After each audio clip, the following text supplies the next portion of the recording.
You can enjoy this video in high quality. Yan K.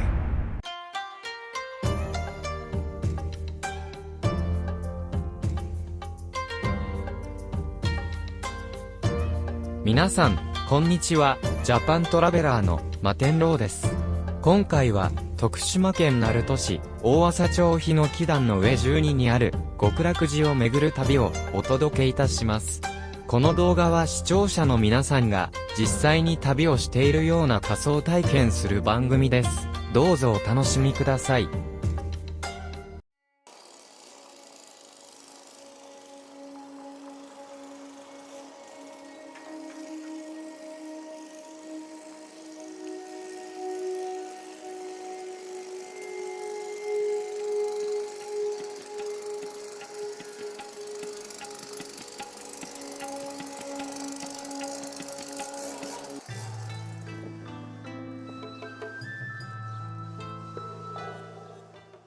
三門、仁王門。仁王門とは、仁王、金剛力士の像を左右に安置した門のことで、寺の中に悪いものが入り込まないように置かれた門です。極楽寺の三門は、入母屋造りの楼門で、三門とは、仏教寺院の正門を表し、寺院は本来山に建てられ、三号をつけて呼んだ名残で、平地にあっても、三門と呼ばれています。極楽寺は、徳島県鳴門市の大麻町日野基壇の上にある、高野山真言宗の寺院、四国88箇所霊場の第2番札所である。三号は日照山、陰号は無量寿院と称します。次号は正しくは、日照山、無量寿院、極楽寺と号します。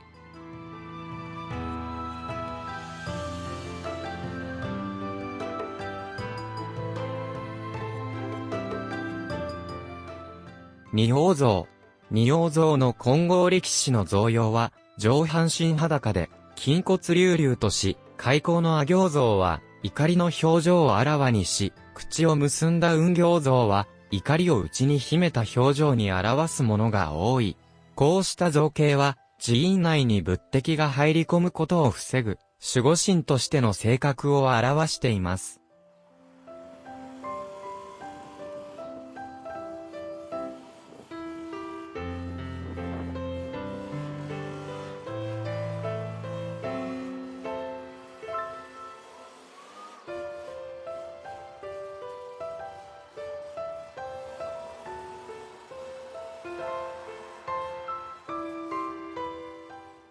阿行像。雲行像の阿雲とは、もともと仏教の言葉でした。阿は万物の始まり、雲は終わりを表し、阿雲の2文字に物事の真理が込められていると考えられています。極楽寺の本尊は、阿弥陀如来、開基、創立者、開山は、行基菩薩。徳島88系に選定され、2015年4月24日、四国遍路の回遊型巡礼路と、独自の巡礼文化の構成文化財として、日本遺産に認定され、四国88カ所の88の寺院と、阿波遍路堂、土佐遍路堂、伊予遍路堂、讃岐遍路堂で構成された文化財の一つです。極楽寺の三門について、極楽寺の三門は、入母屋造りの楼門で、入母屋造りとは、上部においては切妻造り、長辺側から見て、前後に方向に勾配があり、下部においては、寄せ棟造り、前後左右4方向へ、勾配がある構造を、入母屋造りと言います。日本においては、古くから、切妻屋根は、寄せ棟屋根より尊ばれ、その組み合わせである入母屋造りは、最も格式が高い形式として重んじられてきました。瓦葺きの入母屋は、法隆寺の金堂や平安神宮、大極殿のほか、各地の城郭建築でも見ることができます。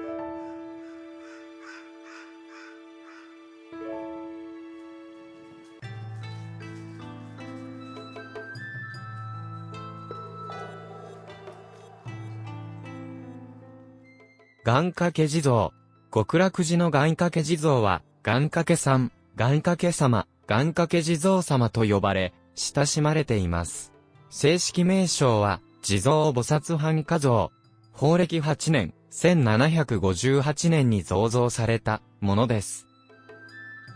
願掛け地蔵様にお願いする時の作法として、心静かに合唱し、真心込めて、お地蔵様のご神言を唱えます。ご神言は次の通りです。音かかか、微三前、ソアカと3回唱えるとされ、お願いをするとともに、自分も精進努力することを誓うことにより、お地蔵様は、必ず願いを叶えてくださいます。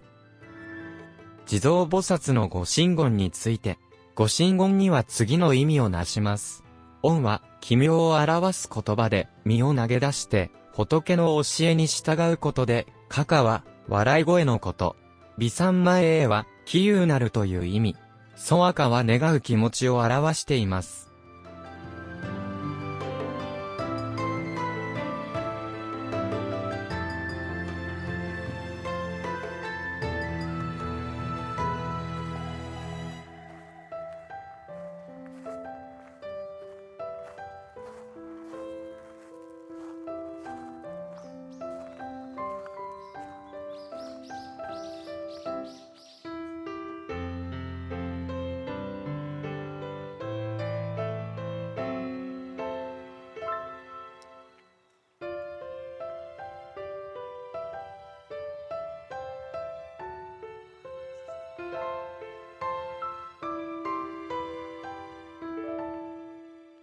福を招き、幸せを呼び寄せる弁天様。弁財天は、仏教の守護神である天部の一つ。ヒンドゥー教の女神である、サラスバティが、仏教に取り込まれた呼び名である。神仏集合によって、神道にも取り込まれ、様々な日本的変容を遂げました。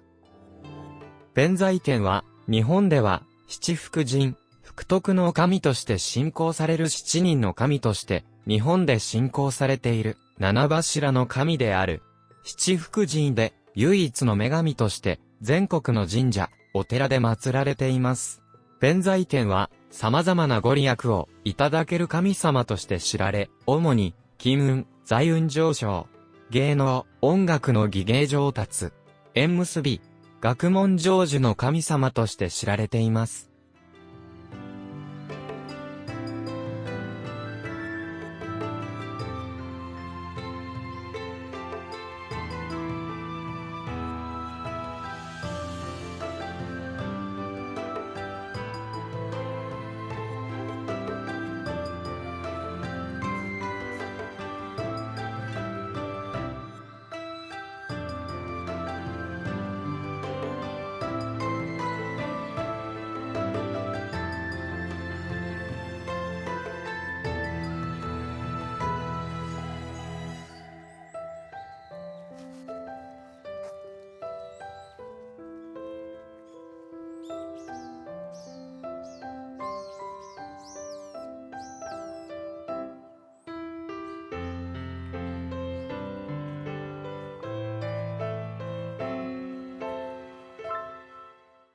農協所。農協所とは、四国88カ所等の札所のお寺には、農協所というところが設置されています。現在では、お参りすると、この農協所へ行って、農協軸や、農協帳、農協用の白衣に御朱印をいただくのが、一般的になっていますが、もともとは、この農協という言葉は、写経を収めることから農協所と呼ばれています。専用の、掛け軸にお農協していただく、農協軸や、お遍路の清掃と呼ばれる白衣にも、お農協していただけます。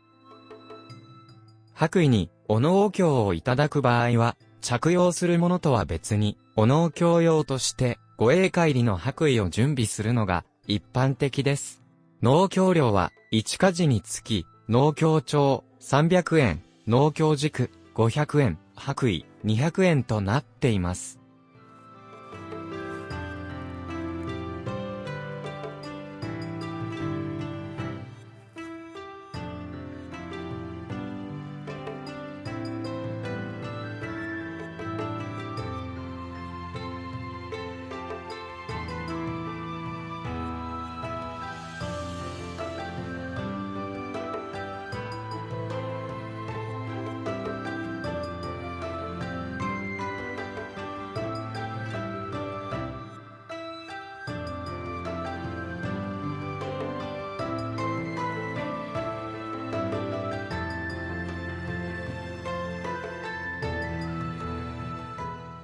長図屋。極楽寺の長図屋は、寺院では、珍しい中国風で、柱や梁、屋根に水を司る神、龍の彫刻を施した長図屋があります。長図屋は、中央の部分に水をたたえた桶の水盤が設けられ、柄杓が置かれています。神社、寺院の入り口、参道、社殿の脇に設置されていることが多く、柄杓にすくった一杯分の長図を使い、一連の所作を行います。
極楽寺の長図屋の上部には、天女が描かれています。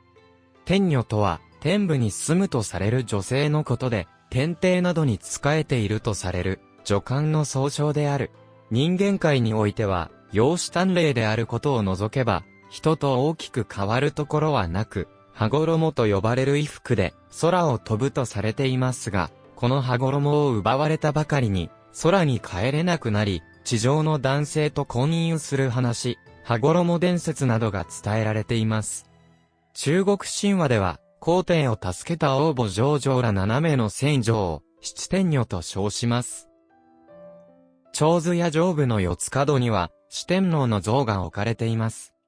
四天王、サンスクリット語では、仏教観における、須弥山中腹にある、四天王、天の四方にて、仏法像を守護している、四神、東方を司る時刻天、南方を司る増長天、西方を司る光目天、北方を司る多聞天の総称で、四大王とも言われています。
来さず承福大師、来さずや幸せを招いてくださることに大変ご利益があるお大師様です。弘法大師、空海様は一般にお大師様と呼ばれ、全国各地でたくさんのお大師様が建立されています。ここ、極楽寺のお大師様は、お子様を抱いておられる数少ないお大師様です。極楽寺の歴史と由来について、行基菩薩の回帰と伝えられていますが、公認6年、815年、42歳の弘法大師が、この地で37日間、阿弥陀行を読唱し、手法されました。その結願の日に、阿弥陀如来が出現したので、大師はその姿を彫像して本尊とされました。この阿弥陀如来像は、尊容が美しく、発する光は、遠く鳴門の長原沖まで達したと伝えられています。漁民たちは、漁の妨げになると、本堂の前に、人工の小山を築いて、光を遮ったという故事から、日照山と号しました。その後、天正年間、1573年から1592年に、長宗我部元親の陛下で焼失しましたが、万治2年、1659年、本堂は、八塚光隆公の援助によって再建されています。三方を山に囲まれた閑静な境内で、朱塗りの仁王門をくぐると、極楽浄土をイメージしたような庭園が広がります。44段ほどの石段を登った正面に本堂があり、その右手奥が大師堂で、この大師像は安山大師とも呼ばれています。大師が流産ばかりする婦人に、家事祈祷したところ、即座に子宝に恵まれたというゆえんによるもので、安産祈願に霊言があるとされています。弘法大師お手植えとされる、長命杉は、樹齢1200年、高さが約31メートル、周囲約6メートルもある霊木で、触れれば、家内安全ばかりか、病気併癒、長寿も授かると言われています。鳴門市の天然記念物に指定され、1000個の風雪に耐えてきた巨山だけに、巡礼の折には、ぜひ触れてみてください。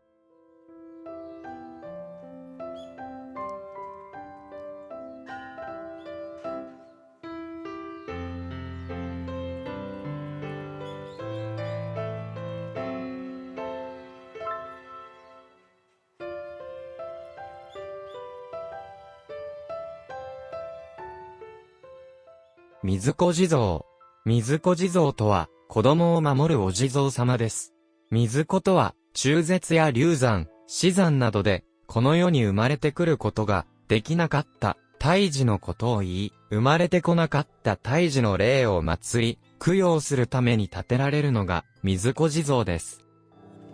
水子地蔵には、容姿に違いがあり、それぞれに意味を持っています。杖を持った水子地蔵。釈上と呼ばれる杖を持った水子地蔵は、赤ちゃんの魂を救い、成仏できるよう見守っているお地蔵様です。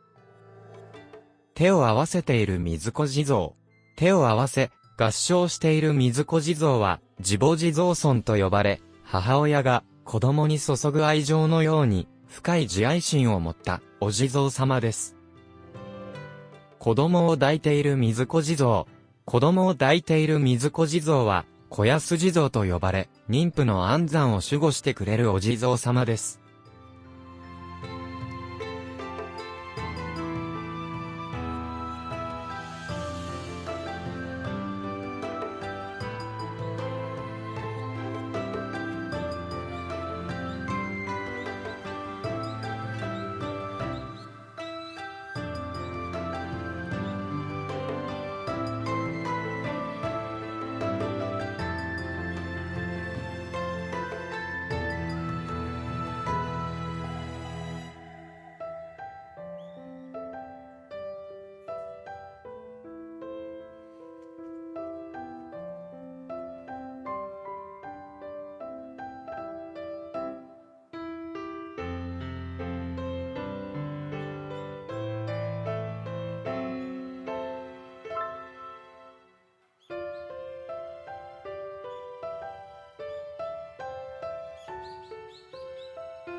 阿弥陀如来。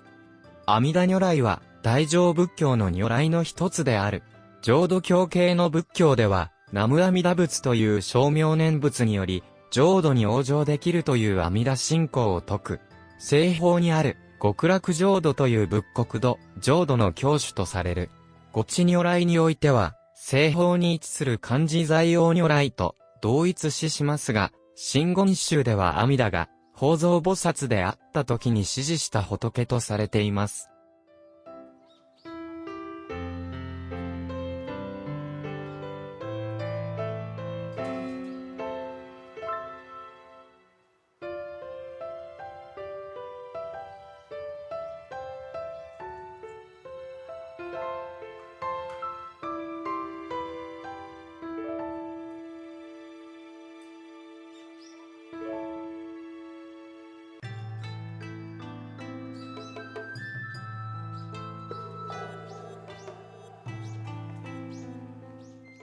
阿波北霊薬師場。通称、薬師堂。阿波北霊薬師場は、1番札所の硫黄山、神宮寺から、24番札所の東海山、法寺院、気骨寺までの合計24カ所を、徳島県、旧、阿波の国一帯に広がる、薬師如来を巡る巡礼地とされる。ここ極楽寺は、第11番目の札所で、薬師堂は、三元四法の、法行造りで、本瓦葺き。江戸時代、末期の建立とされています。薬師堂は、薬師如来を本尊とする、仏道の呼称である。薬師如来は、大乗仏教において、病気平癒等の原世利益に、貢献のある、仏として信仰されており、アジアの仏教圏の中でも特に、日本で広く信仰を集めている仏であることから、日本では、薬師如来を本尊とする寺院や薬師如来を祀る仏堂が各地に数多く存在します。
長命杉。長命杉は、四国88カ所、第2番札所、極楽寺の境内にある、老巨樹である。自伝では、弘法大師お手植えの杉と伝えられ、この木の肌に触れることによって、長命を保ち、天寿を全うすると言われ、そのため、長命杉と呼ばれています。樹齢は1200年とも伝えられ、幾百年もの清掃、風雪に耐えた生命力のたくましさは、見る者を驚嘆させます。現在、この長命杉は、鳴門市の天然記念物に指定されています。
首楼堂。首楼堂での鐘打ちについて、鐘をつく意味は、鐘の音を仏様に届けることにあります。鐘の音色を耳にした仏様が、自分が四国遍路をしていることに気づいてくれて、仏の世界から巡拝者を守ってくださいます。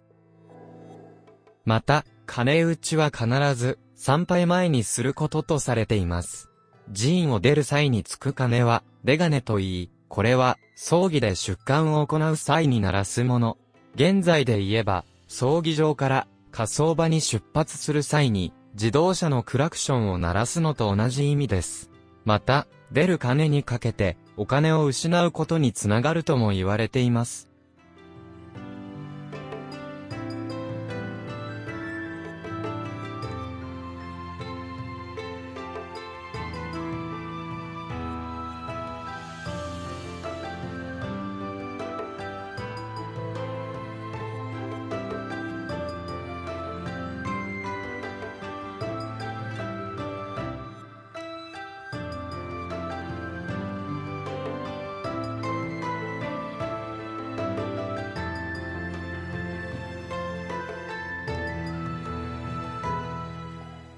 水掛不動尊。水掛不動尊は、水で清めながら、願い事をすると、どんな願いも、一つだけ叶えてくれると言われています。二体の脇地仏、左の清高童子と、右のこんがら童子を従えています。不動明王は、八大童子と呼ばれる眷属を従えた形で、造像される場合もあります。ただし、実際には八大童子のうちの2名、こんがら童子と清高童子を両脇に従えた三尊の形式で絵画や彫像に表されることが多く、不動明王二童子像、または不動三尊像と呼ばれています。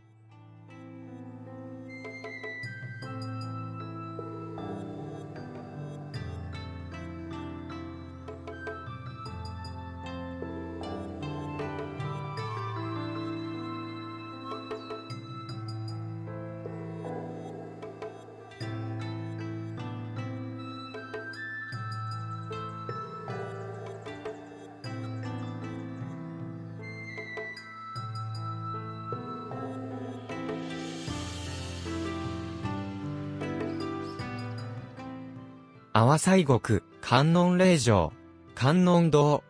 阿波西国の起源は、宝永年間の頃、西国霊場を巡拝し、厚く観世音菩薩を信仰した、不門県通古寺という人が、ある時、紀州西国第一番の霊場、不堕落山にこもり、一心に、観世音菩薩を念じていたところ、熊野権現様が姿を現し、汝寺観世音菩薩を念ずるは、遠く、阿波の国に帰り、33里の離邸の中に、33箇所令状を巡拝せば、西国33箇所の巡礼の功徳勝り手を取ることなし、全在守護すべし、との令告を受けられたことにより、直ちに国に帰り、真言阿闍梨、境義上人と共に、阿波西国33箇所を定め、巡拝されたのが始まりとされています。観音堂は、江戸時代中期に建立されたとされ、阿波西国33観音霊場の札所であり、ご本尊は、千手観音菩薩である。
仏足石。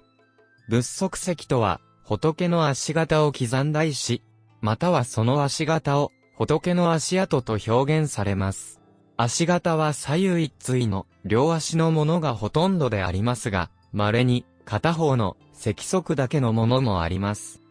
ブッダ、釈迦が生涯を通じて諸法に遊行し、説法した足跡を留める意味から、ブッダの足紋を石に刻んだもので、礼拝の対象とされました。インドの初期仏教においては、ブッダの形像を作ることは恐れ多いこととされ、1世紀頃までは、その造像は行われませんでした。その代わり、舎利、仏陀の遺骨を安置した仏塔、ブッダの浄土を表す菩提樹、同じくその説法を表す法輪、輪母や、法座などが、ブッダの存在そのものを象徴する図像として用いられました。通常は潜伏輪相、仏の足の裏にある車輪状の文様などの妙相を描いて刻みます。日本では、奈良市の薬師寺の仏足堂にあるものが、日本最古の作とされ、現在は国宝に指定されています。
本堂。極楽寺の本堂は、江戸時代初期の万治2年、1659年に建立されました。本尊は、阿弥陀如来。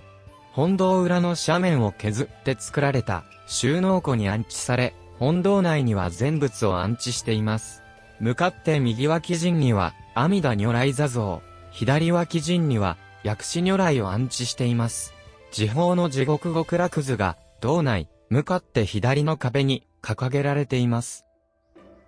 極楽寺、本堂のご本尊は、阿弥陀如来です。阿弥陀如来は、臨終の時に、お迎えに来てくださり、亡くなる人を、永遠の平安の国である、極楽浄土に導いてくださるとされ、昔から多くの人々の信仰を集めてきました。阿弥陀如来のご神言は、次のように唱えます。オン、アミリタ、ペーセイ、から、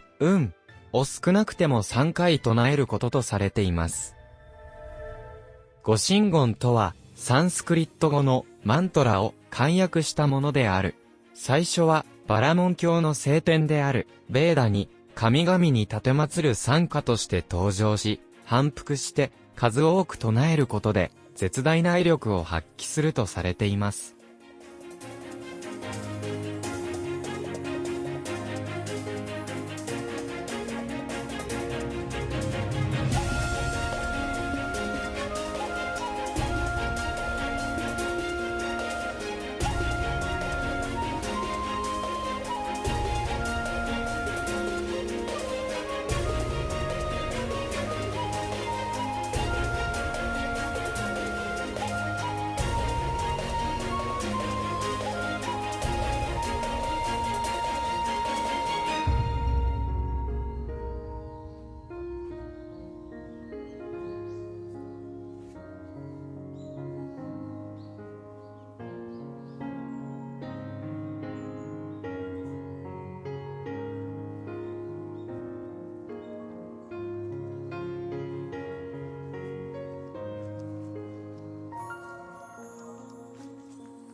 抱き地蔵。別名、おもかる地蔵。極楽寺の抱き地蔵は、その人の願いが叶うかどうかを示してくれるお地蔵様と知られ、お地蔵様を持ち上げてみて、重ければ願いが叶いにくく、反対に軽ければ願いが叶いやすいと言われています。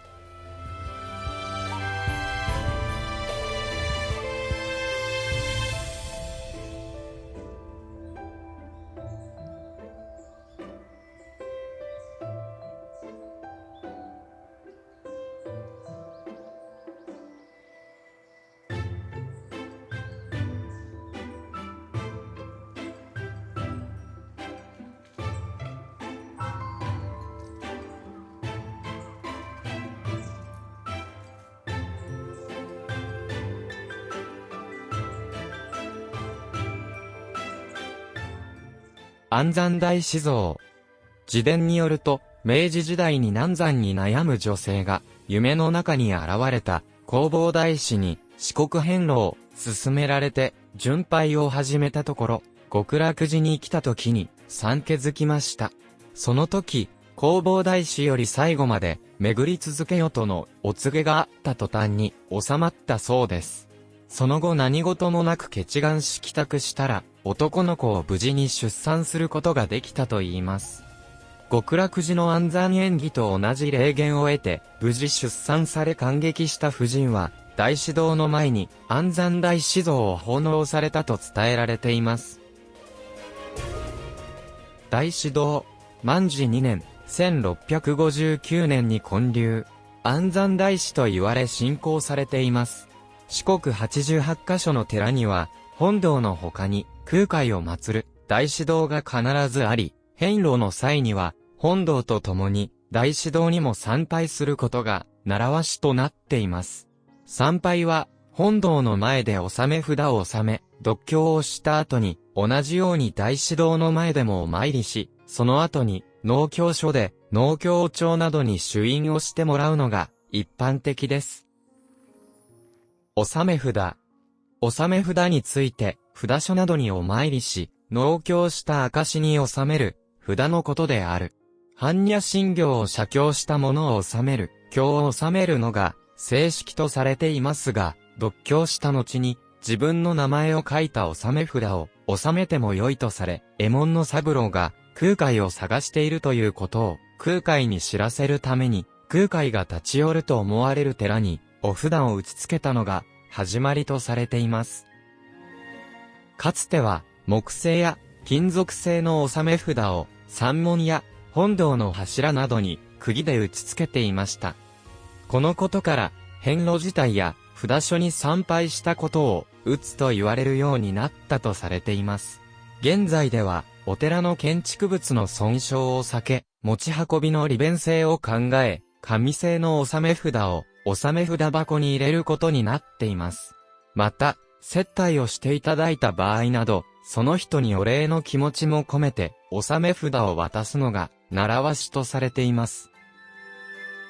納め札は、結願した回数によって、お札の色が変わります。1回から4回が白、5回から7回が緑、8回から24回が赤、25回以上で銀、50回以上で金、そして100回以上で錦の札となります。なお、それらの色札を使える回数になっても、白の納め札を使ってもよく、100回以上回っても、白の納め札を使う人もおります。また、公認先達は、札所寺院を通じて、霊場会に申請することによって、25回以上から、公認の銀の納め札と、四国をかたどった銀色のバッジを、50回以上から公認の金の納め札と、金色のバッジを授けられ使用できます。